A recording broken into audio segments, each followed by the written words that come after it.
నమస్కారం. ఈరోజు మనం ఒక అద్భుతమైన గాథలోకి ప్రయాణించబోతున్నాం.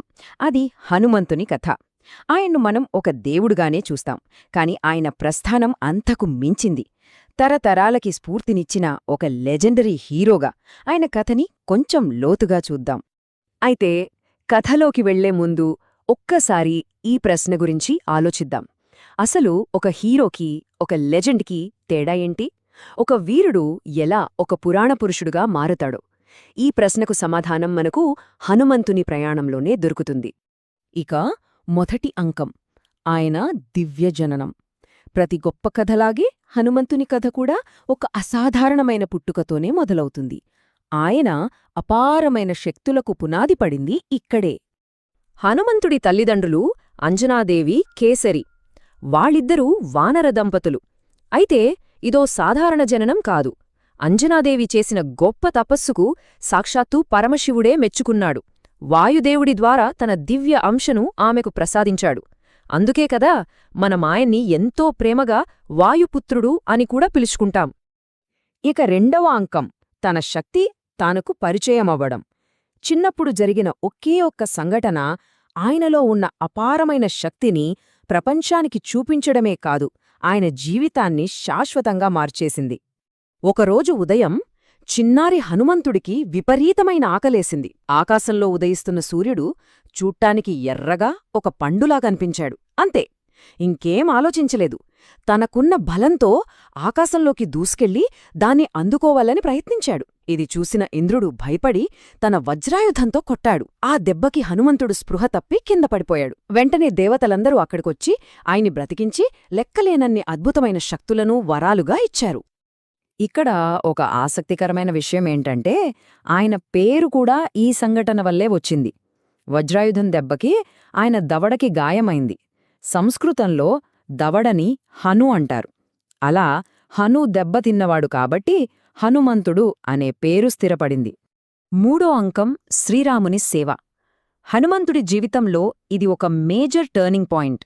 అంతటి అపారమైన శక్తికి ఒక దారి, ఒక ఉన్నతమైన లక్ష్యం దొరికిందిక్కడే. అదే శ్రీరామునితో సమావేశం. అప్పుడు సుగ్రీవుడికి మంత్రిగా పనిచేస్తున్న హనుమంతుడు వనవాసంలో ఉన్న శ్రీరాముడిని కలిశాడు. ఆ క్షణం నుండి ఆయన జీవితంలో ఒక కొత్త, అత్యంత కీలకమైన అధ్యాయం మొదలైంది. సీతాదేవిని వెతకడమే తన జీవిత పరమార్థంగా మార్చుకున్నాడు. అప్పటిదాకా ఉన్న శక్తికి ఒక సార్థకత లభించింది. ఇక నాలుగో అంకం, హనుమంతుడు చేసినవి మామూలు పనులు కావు. అసాధ్యాలను సుసాధ్యం చేశాడు. కాని అదంతా కేవలం బలంతో కాదు, శ్రీరాముడి మీద ఉన్న అచంచలమైన భక్తితో. అవేంటో ఒక్కసారి చూద్దాం రండి. సీతమ్మను వెతకడానికి మధ్యలో ఉన్నది 100 యోజనాల మహాసముద్రం.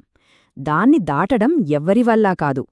కాని హనుమంతుడు ఒక్క గెంతులో దాన్ని దాటేశాడు.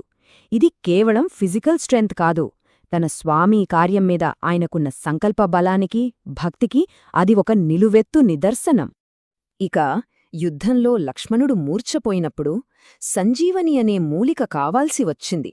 హిమాలయాల్లో ఉన్న ఆ మూలికను హనుమంతుడు గుర్తించలేకపోయాడు. అప్పుడేం చేశాడో తెలుసా? అస్సలు ఆలోచించకుండా ఆ ద్రోణగిరి పర్వతాన్నే పెకిలించుకుని తీసుకొచ్చేశాడు. అంటే తన స్వామి కార్యం కోసం ఎంతకైనా తెగించగలడని దీనిబట్టి అర్థమవుతోంది. సీతమ్మ జాడ కనుక్కున్న తర్వాత రావణ సైన్యం ఆయన్ని బంధించింది. వాళ్లు ఆయన్ని అవమానించాలని తోకకి నిప్పు పెట్టారు. కాని హనుమంతుడు తన తెలివితో ఆ శిక్షనే ఒక అవకాశంగా మలుచుకున్నాడు. రావణుడి గర్వాన్ని అణిచివేస్తూ మొత్తం లంకానగరాన్ని అగ్నికి ఆహుతి చేశాడు. చివరిగా 5వ అంకం, ఆయన అమరత్వం.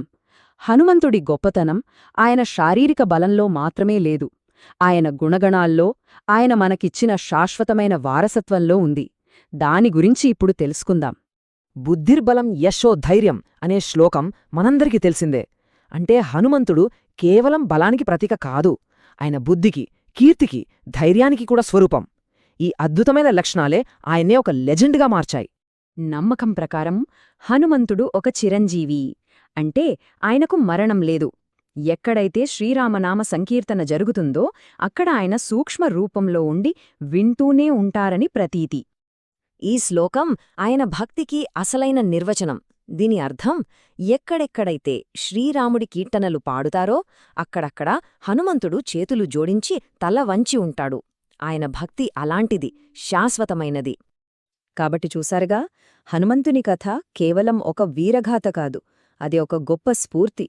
తన అపారమైన శక్తిని భక్తితో, సేవతో ఒక ఉన్నతమైన లక్ష్యానికి అంకితం చేయడం వల్లే ఆయన ఒక వీరుడి నుండి పురాణ పురుషుడుగా ఎదిగాడు. ఆయన జీవితం నుండి మనం నేర్చుకోవాల్సింది చాలా ఉంది. ఒక్కసారి దీని గురించి ఆలోచించండి.